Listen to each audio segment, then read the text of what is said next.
Hey guys, Assalamu alaikum. Welcome back to BTV Spy. How are you doing? Thank you so much guys आपके support के लिए and thank you so much guys मेरे 1K subscribers complete करवाने के लिए। ये सब आपके सपोर्ट की वजह से हुआ है। Once again thank you so much. खैर गाइस, इस वीडियो में मैं Netflix Korean action thriller movie Kill Boksoon को एक्सप्लेन करूंगी। इस मूवी के डायरेक्टर हैं बियोन संग ह्यून ने।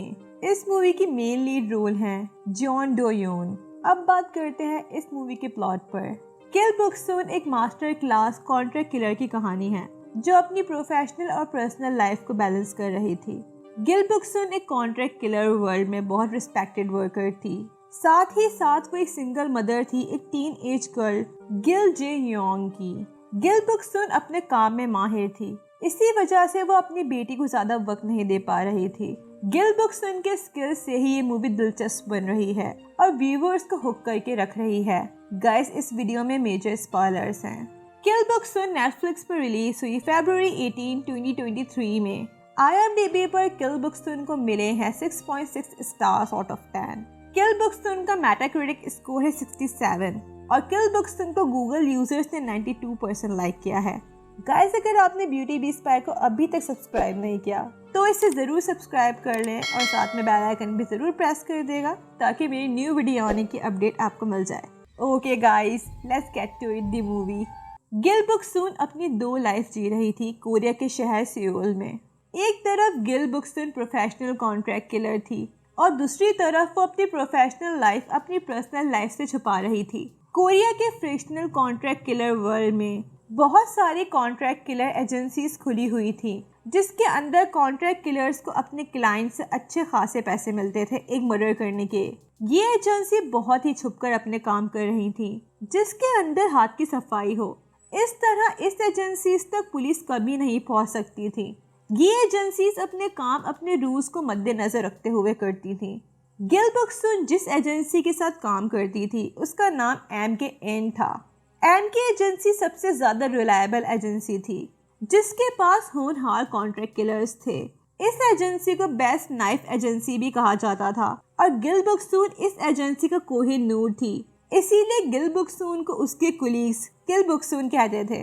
गिल बुक्सुन को एक जापानीज गैंगस्टर को मारने का कॉन्ट्रैक्ट मिलता है और गिल बुक्सुन अपना रूल तोड़कर गैंगस्टर को गन से शूट कर देती है क्योंकि गैंगस्टर हाईली स्किल्ड था गिल बुक्सुन से।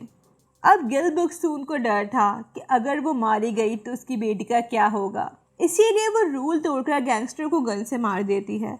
जे योंग अपनी मदर को लेकर डाउट में थी क्योंकि गिल बुक्सुन कभी अपने प्रोफेशन के बारे में जे योंग से बात नहीं करती थी।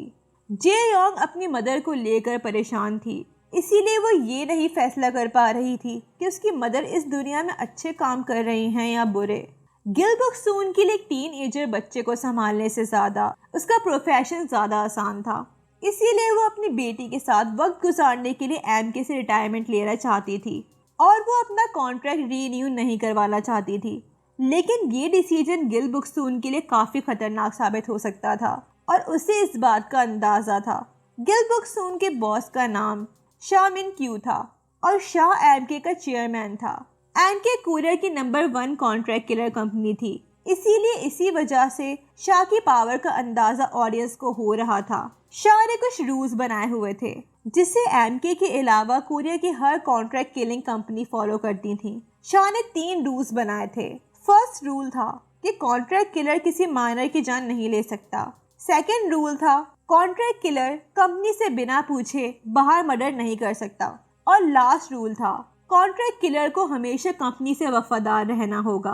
कॉन्ट्रैक्ट किलिंग वर्ल्ड में कॉन्ट्रैक्ट किलर एक तरह से एक्ट प्ले कर रहा होता था जिससे वो हाई प्रोफाइल मर्डर केस बनता था और जिस केस को पुलिस ज्यादा अहमियत देती थी उस कॉन्ट्रैक्ट किलर की तारीफ होती थी। गिल बुक्सुन ने अपनी बेटी और सोसाइटी से झूठ कहा होता है कि वो एक इवेंट प्लानर है क्योंकि गिल बुक्सुन काफी अमीर थी तो हर कोई ये जानना चाहता था कि आखिर गिल बुक्सुन ऐसा क्या करती है। शाह मिन ने MK कंपनी बनाई थी और हर कॉन्ट्रैक्ट किलर्स की टायर डिसाइड किए हुए थे अकॉर्डिंगली उसकी वर्किंग स्किल्स को लेकर। जैसे Gil Boksoon A grade contract killer थी क्योंकि वो हाईली स्किल्ड किलर थी, इसी वजह से Gil Boksoon highly paid contract killer थी और इस तरह गिल बुक्सून को खतरनाक टास्क करने को मिलते थे, जैसे गैंगस्टर, सेलिब्रिटी, बिजनेस टाइकॉन वगैरह वगैरह को मारना। लेकिन इसके साथ साथ गिल बुक्सून का कुलीग और लवर हे सॉन्ग एक लोअर ग्रेड कॉन्ट्रैक्ट किलर था, जिसकी पे काफी कम थी और उसके लिए टास्क भी नहीं होते थे। अब हिटमैन कंपनी की न्यू पॉलिसीज थी। कंपनी नए ट्रेनीज हायर कर रही थी क्योंकि कंपनी को अब यूथ चाहिए थी कॉन्ट्रैक्ट किलर के हवाले से। अब यंग ट्रेनीज अपने डिब्यूट का इंतजार कर रही थी क्योंकि इतने सारे ट्रेनीज में से कुछ लकी ट्रेनीज हिटमैन बन सकते थे। इस तरह एक यंग गर्ल किम योजी को अपना डिब्यूट का चांस मिलता है गिल बुक्सून के साथ। गिल बुक्सून की जिंदगी एक खौफनाक तरीके से गुजर रही थी। गिल बुक्सून के फादर एक पुलिसमैन थे और वो रोजाना गिल बुक्सून को मारते थे। एक दिन यंग शा मिन क्यू गिल बुक्सून के फादर को मारने आता है। शा मिन क्यू को पुलिसमैन और उसके टीनएजर बेटी गिल बुक्सून को मारने का कॉन्ट्रैक्ट मिला होता है, जिस पर शा मिन क्यू गिल बुक्सून की खूबसूरती और उसका चार्म देखकर गिल बुक्सून से प्यार हो जाता है और इस तरह वो गिल बुक्सून को ना मारने का फैसला करता है। गिल बुक्सून अपने फादर को मारने में शा मिन क्यू का साथ देती है और वो इसे ऐसे प्रिटेंड करते हैं जैसे ये एक सुसाइड हो। अब आगे जाकर गिल बुक्सून और शा मिन क्यू का रिलेशनशिप हो जाता है। मूवी में साफ अल्फाज में तो नहीं बताया गया, लेकिन शा मिन क्यू जे योंग का बायोलॉजिकल फादर था। अब शा मिन क्यू और गिल बुक्सून का लव अफेयर देखकर हर कोई जेलस होता है, जिसमें शा मिन क्यू की स्टेप सिस्टर शा मिन हे भी शामिल थी। इसीलिए शा मिन हे हमेशा गिल बुक्सून को नीचे दिखाने में लगी रहती थी और उसका प्लान था गिल बुक्सून को मरवाने का। कॉन्ट्रैक्ट किलिंग वर्ल्ड के खतरनाक रूल्स के बावजूद भी गिल बुक्सून अपने उसूलों और अपने कानून को ज्यादा अहमियत देती थी, बजाय उसे जितना भी हाई पे मिल रहा हो किसी भी टास्क के लिए। पहले वो उस कॉन्ट्रैक्ट को अच्छे से पढ़ती थी। अगर उसे अपना टारगेट इनोसेंट लगता था तो वो उस टास्क से साफ मना कर देती थी। जैसे एक बार गिल बुक्सून को एक यंग मैन का कॉन्ट्रैक्ट मिलता है। गिल बुक्सून जब देखती है ये लड़का माइनर है, लेकिन कॉन्ट्रैक्ट डिटेल्स में शा मिन क्यू ने बताया था कि ये लड़का माइनर नहीं है, यंग एडल्ट है। लेकिन गिल बुक्सून उस लड़के को मारने की जगह उसके लिए इन्वेस्टिगेशन करती है। ये कॉन्ट्रैक्ट हाई प्रोफाइल कॉन्ट्रैक्ट था क्योंकि ये एक फेमस पॉलिटिशियन का बेटा था और अब ये लड़का नेक्स्ट प्राइम मिनिस्टर बनने वाला था। पॉलिटिशियन एक स्कैंडल में फंस चुका था जिसमें उसने अपने बेटे के लिए रिश्वत देकर उसे एक वैल्यूएबल कॉलेज में एडमिशन दिलाया था। लेकिन पॉलिटिशियन के बेटे की हरकतों की वजह से पॉलिटिशियन की रेपुटेशन काफी खराब हो रही थी, इसीलिए वो अपने बेटे को मरवाना चाहता था। लेकिन गिल बुक्सून उस लड़के को मारना नहीं चाहती थी। पॉलिटिशियन ने अपने बेटे को मारने के लिए पैसे दिए थे और उसके बेटे का कत्ल ऐसा लगना चाहिए जैसे ये एक सुसाइड हो। गिल बुक्सून किसी मासूम इंसान को मार नहीं सकती थी, इसीलिए वो इस कॉन्ट्रैक्ट से निकलने का फैसला करती है। लेकिन शा मिन हे को एमके की इज्जत खराब होते दिख रही थी, इसीलिए वो गिल बुक्सून के यंग लवर को हायर करती है गिल बुक्सून को मारने के लिए।